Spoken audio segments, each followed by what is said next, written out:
With the new season just around the corner, there is plenty to be excited about as an Aston Villa fan. They are back in Europe's premier competition, the Champions League, after an outstanding 23-24 campaign, seeing Aston Villa finish fourth. So what do we as fans expect for the season ahead? Well, for me, the most important thing is consolidating that European place, making sure we maintain that high level of expectation in our league form in particular. You want to see a side really kick on and get consistent European football to help solidify your place as one of the best in the country. And Aston Villa certainly are that right now. Unai Emery guided them to an excellent campaign last year, and there's no doubt in my mind that he'll do the same again this year. And the summer has been a really interesting time for us as Villa fans to try and work out what we expect to see in the season ahead. It obviously started with quite a drawn-out saga of Douglas Luiz leaving for Juventus, and I am really disappointed to see Luiz go. I think Villa will miss his creativity, his leadership on the pitch, and that star quality to make something happen out of nothing that we really saw from him. However, they have been active in the market in trying to replace him in one way or another. And the first thing about that is Amadou Onana coming in. Now, he brings about a physicality, a defensive-minded midfielder who knows how to break up play effectively, and also someone that can be really helpful in stopping those counter-attack goals that Villa were susceptible to last season, and defensive set pieces. We were really poor with that, even if we were excellent at them going forward. So having him there will make a massive difference. They also brought in Ross Barkley, someone who knows the club, obviously had an excellent season with Luton last year, and I have no doubt that under Emery we can see him kick on even further and provide a bit of experience and depth to the midfield. The most important signing for me, though, is Ian Maatsen as the new left-back. I think he brings about a real attacking threat. This is a player with bundles of potential. He could be Aston Villa's left-back for another 10 years if we keep going on the trajectory we expect us to, and him to as well. A really worthy addition to the squad, as we saw two left-backs that are of a good profile but are ageing currently with Luca Dean and Alex Moreno. There's definitely more to be done though in the market, and we'll come to that later on in the video, but worth noting as well that another thing that Villa have done really well this summer is get the commercial project right. The new Adidas kit is beautiful. We all love it, and I think having the three stripes back, it makes us feel like someone that's really kicking on in the world, having that big reputable source bringing our kits in. Not to discuss what happened last year with the wet look, this is something we can really be proud of as a club, and you can see that they are.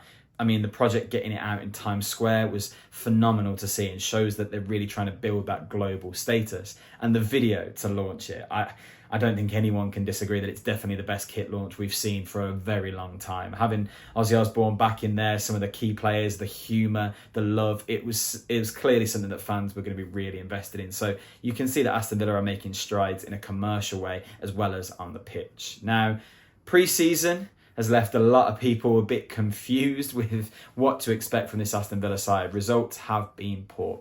However, it's important to remember we are coming off the back of a very long season and a summer where a lot of our players and our key players were competing in international tournaments, and that's only something that will benefit us in the season. Think about it. We've seen Emi Martinez lift another trophy. We've seen Ollie Watkins and Ezri Konsa step up when needed for England and really prove their quality. And of course, we have other players like Onana, Tielemans and McGinn who might be more disappointed with their outing at the Euros, but at least it's that experience, and not having them fully fit and ready for pre-season has meant that we aren't looking at this Aston Villa team that we will see on the first weekend of the Premier League. We've not played a single minute with Konsa, Watkins or Martinez yet, and I think it's easy for us to forget what they will bring.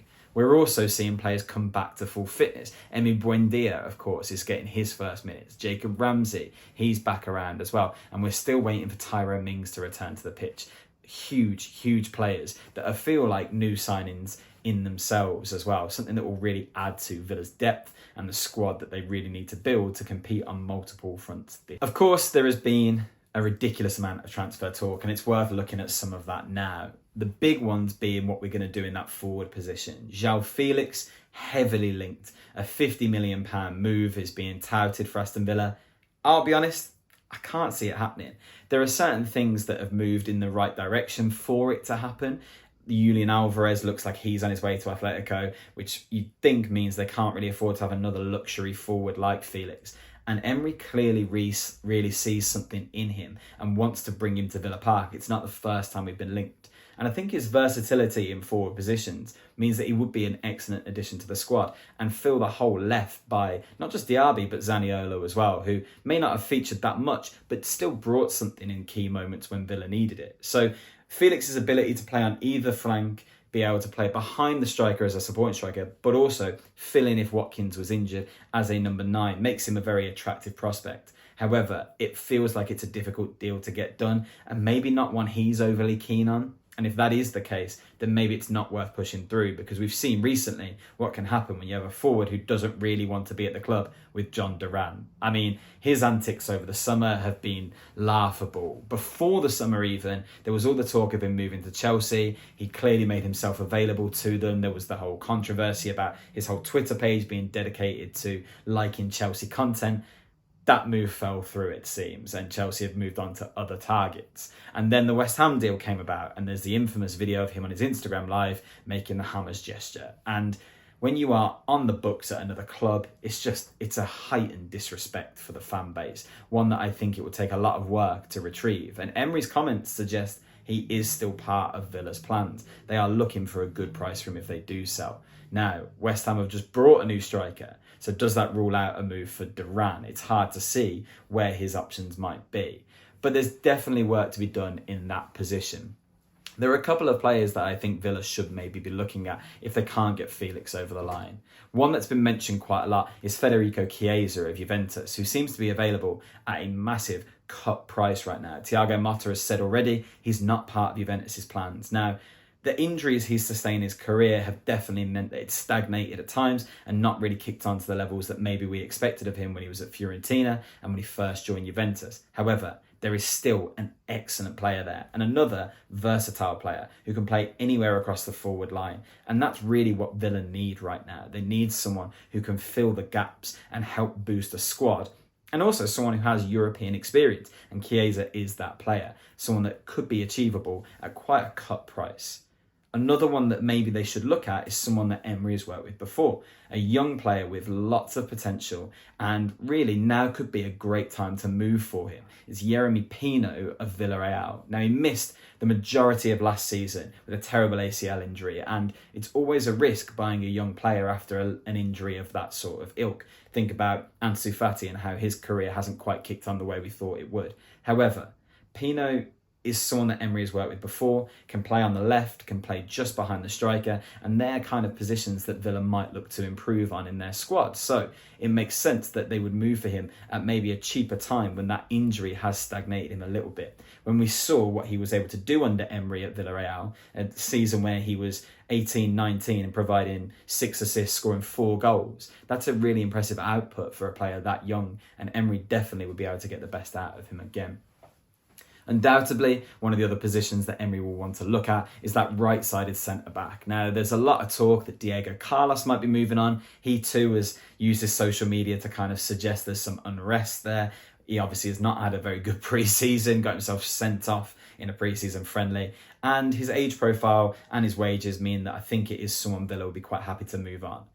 The problem with that is, if you do end up using Ezri Konsa as more of a right back, and we'll look at Villa's tactical structure later on in the video, that would mean that we really have no one in that position. We've lost Callum Chambers, Clement Lenglet has gone back to Barcelona, so our centre-back options really are Pau Torres and Tyrone Mings on the left, and Ezri Konsa and Diego Carlos on the right. So if we were to sell Carlos, we really would need to bring someone in. And there are a few targets that seem available on the market that Villa could be looking at right now. Trevor Chalobah of Chelsea, a right-sided centre-back who can also play right-back and defensive midfield, definitely available on the market. English, who would count towards the homegrown quota for Champions League, and I don't think would cost too much. For some reason, Chelsea seem to have written him off as they've signed all these young players from across the world right now, forgetting their own academies produce some excellent players of their own. Another player that came through the Chelsea academy that maybe Villa could look at is Fikayo Tomori. He has gone on to become a real excellent centre-back at AC Milan, someone that is often overlooked at international level, but clearly has a pedigree now and has European experience. Still in a great age bracket, someone that Emery could really work with and coach. And with Champions League football at Villa Park, I think there could be a move there that could tempt him to come back home. There are other options, though, that have European experience. One that seems to be on a lot of clubs' radars right now is Todibo of Nice. It looks like he might be on his way to Juventus, but maybe Villa could move quickly to bring him in. It's clearly someone that Monchi fancies. There's been talk already that Aston Villa were interested, and he again brings about a young profile that we could see develop at the club, reducing that age profile from Diego Carlos if we brought him in. Joe Gomez has been talked quite a lot. His versatility across the back line provides great squad depth. Again, English, a homegrown player. But his injury record does worry me slightly. If you're bringing Tyrone Mings back and unsure what he's going to be able to do when he returns to full fitness, it's a bit of a risk taking on another defender that is quite injury prone, even if he has proved that he's got a lot of quality while at Liverpool. If we want someone that is a bit older, has some European experience and is a real leader in that back line as well, if we are willing to look at someone who's about 28 on the continent that could be a bit cheaper, maybe we could look at Mancini from Roma, a right-sided centre-back again who can play in either a back four or a back five and really has shown his physical qualities at Roma. Someone that would really help Villa solidify that defensive line that really needs to improve on clean sheets, particularly when he brings such a presence from set pieces. So there are definite targets to be looked at in those areas, and Villa could do well to pick any one of them out. Now, how are Villa going to line up this season? Well, I think it's going to be quite similar to last season's setup, actually. And the good thing is we won't necessarily have a very set starting 11 because we're going to be involved in so many games. And we've brought in quite a lot of depth this summer, if not necessary first team starters. So the obvious one, Emi Martinez is your goalkeeper. The world's number one has had an excellent summer and will come back and do the same thing and has finally got that dream of playing Champions League football with Aston Villa. Really proud to see that. Now, I suspect that actually what we'll see more often is Ezri Konsa playing as the right back because we now have Ian Maatsen on the left, who is a very attacking fullback. And if you remember those first sort of 6 months when Emery came in, one of the things he really liked to do was have all of the play kind of be overloaded down that left-hand side, the left back bummed forward, and the back three took across. And that works perfectly with these centre-backs that we have now. Pau Torres can play as a left-back. So when Villa are on the attack, him moving across, a good right-footed centre-back in the middle, and Ezri Konsa tucking across, meaning John McGinn can slot back in and cover if teams turn over the ball quickly and try and counter, or Onana can drop back into that middle slot. That looks really effective to me. So I do think we might see Konsa at right back more often. However, that does feel a bit of a shame for someone who was undoubtedly one of the league's best centre-backs last year.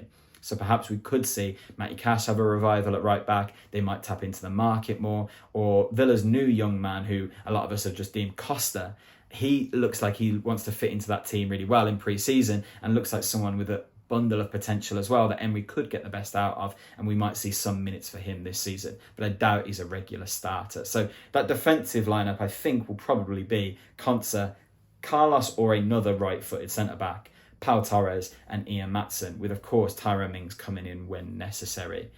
The midfield is a really interesting setup because we have options all of a sudden. We brought Barrenechea in from Juventus who can play that defensive midfield role. We have Boubacar Kamara, obviously still out injured, another defensive midfielder. But we've just spent very big on Amadou Onana, another player with a really high ceiling, an international, someone that has proven himself in the Premier League as an excellent player. And I think a lot of clubs will be jealous of Aston Villa's transfer business in bringing him in.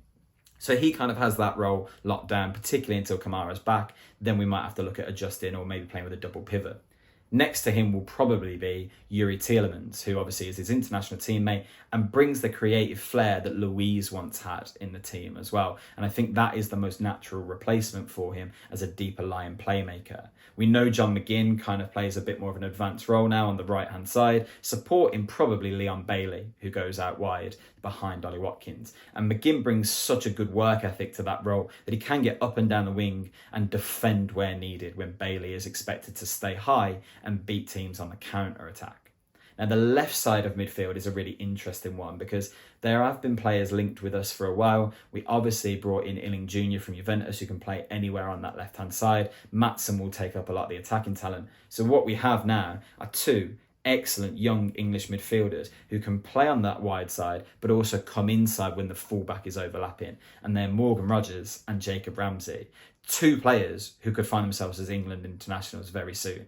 excellent technical ability, really good at driving forward with the ball, getting teams on the back foot, and that's exactly what Villa need. In fact, I think they'll probably move more centrally more often and play behind Watkins, and that partnership could be really key throughout the season. Rodgers in particular, I think, will kick on massively. I don't think anyone expected the heights that he reached even after January when we brought him in so quickly, and it looks like there's no stopping that there. But there are other players as well, obviously. Emi Buendia likes to play in the hole behind the striker or can play out wide on the right, and he's back fit. And before his injury in pre-season last year, he looked excellent. And there's no doubt that Emery will want to get the best out of him again.